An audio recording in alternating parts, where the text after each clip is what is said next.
శ్రీకాకుళం జిల్లాలో జరుగుతున్న medical mafia ఆగడాలను అరికట్టాలని ప్రజారోగ్యాన్ని కాపాడాలని ఈరోజు శ్రీకాకుళం జిల్లా వైద్య ఆరోగ్య శాఖ అధికారి కార్యాలయం ముందు ఏఐవైఎఫ్ ఆధ్వర్యంలో నిరసన కార్యక్రమం చేపట్టారు.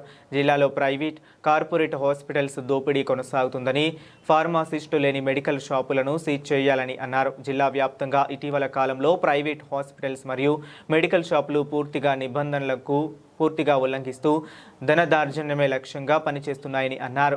పుట్టగొడుగుల్లా పెరుగుతున్న ఈ ప్రైవేటు ఆసుపత్రులు ప్రజారోగ్యాన్ని వ్యాపారంగా మార్చి ప్రజల ప్రాణాలతో చెలగాటమాడుతున్నారని అన్నారు.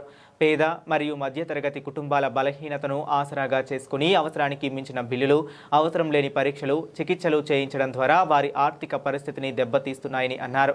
మెడికల్ కౌన్సిల్ ఆఫ్ ఇండియా ప్రకారం ప్రతి హాస్పిటల్స్లో ధరల పట్టిక అమర్చాలని, చాలా హాస్పిటల్స్లో పట్టికను అమర్చకుండా పెద్ద మొత్తంలో సొమ్మును దోచుకుంటున్నారని అన్నారు. మెడికల్ షాపులలో వ్యాపారులు డాక్టర్ ప్రిస్క్రిప్షన్ లేకుండా మందులు అమ్ముతూ, లైసెన్స్ లేకుండా మెడికల్ షాపుల నిర్వహణ, అబార్షన్ మందుల రహస్య అమ్మకాలు జరుగుతున్న నిబంధనలకు విరుద్ధంగా విక్రయాలు చేస్తున్న డ్రగ్ కంట్రోల్ అధికారులు ఏమాత్రం చర్యలు తీసుకోకపోవడం హాస్యాస్పదమని అన్నారు. మెడికల్ మాఫియాపై పోరాటం ఆగదు. మాఫియాను వెంటనే నిలువరించాలి. వాగస్ మందులను వెంటనే నిలువరించాలి.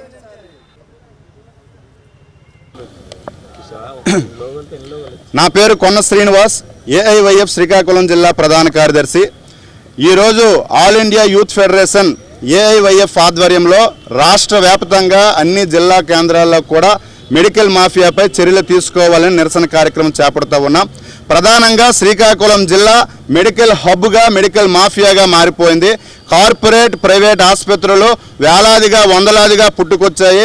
సరైన విద్య, వైద్యం అందిస్తామన్న అధికారులు ఆ మాటను పూర్తిగా మర్చిపోయిన పరిస్థితి ఉంది.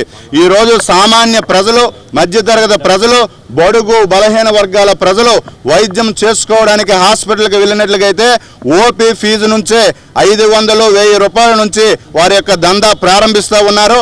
అంతేకాకుండా బ్లడ్ టెస్టులు చేయాలని, స్కానింగ్లు చేయాలని, మిమ్మల్ని 3-4 రోజులు స్పెషల్ రూమ్లో ఉంచాలని, ఇలాగ అనేక రకాలుగా మెడికల్ మాఫియా కొనసాగుతూ ఉంది. పేద ప్రజల దగ్గర రక్తాన్ని జలగల్లా పిండుతున్న పరిస్థితి ఈరోజు శ్రీకాకుళం జిల్లాలో ప్రధానంగా కనబడుతూ ఉంది. అదేవిధంగా ఫార్మాస్యూటికల్స్ కంపెనీలు చూసినట్లయితే చాలా వరకు కూడా నాణ్యత లేని మందులను విక్రయిస్తూ ఉన్నారు.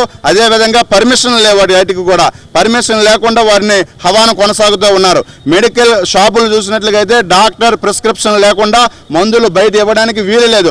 అలాంటి సందర్భాల్లో అనేకమైన మందులు, అబార్షన్ చేయించుకునే మందులు, అన్ని మందులు కూడా పుష్కలంగా దొరుకుతూ ఉన్నాయి. వీటిపై చర్యలు తీసుకోవాలని, వీటిపై నియంత్రించవలసిన ప్రభుత్వ ఆరోగ్య శాఖ అధికారులు, అదేవిధంగా డ్రగ్ కార్యాలయం వ్యవస్థ ముద్దు నిద్రలో ఉన్నారు. వెంటనే ముద్దు నిద్రను వీడి వెంటనే ఏ హాస్పిటల్ అయితే దందాలు కొనసాగుతూ ఉన్నాయో మెడికల్ కౌన్సిల్ ఆఫ్ ఇండియా ప్రకారం ఎక్కడైతే ధరల పట్టిక అమర్చలేదో వాటిపైన చర్యలు తీసుకోవాలని, లేని పక్షంలో ఆ హాస్పిటల్ వద్ద ధర్నా కార్యక్రమం చేయడానికి కూడా ఏఐవైఎఫ్ శ్రీకారం చుడతాదని సందర్భంగా తెలియజేస్తా ఉన్నాం.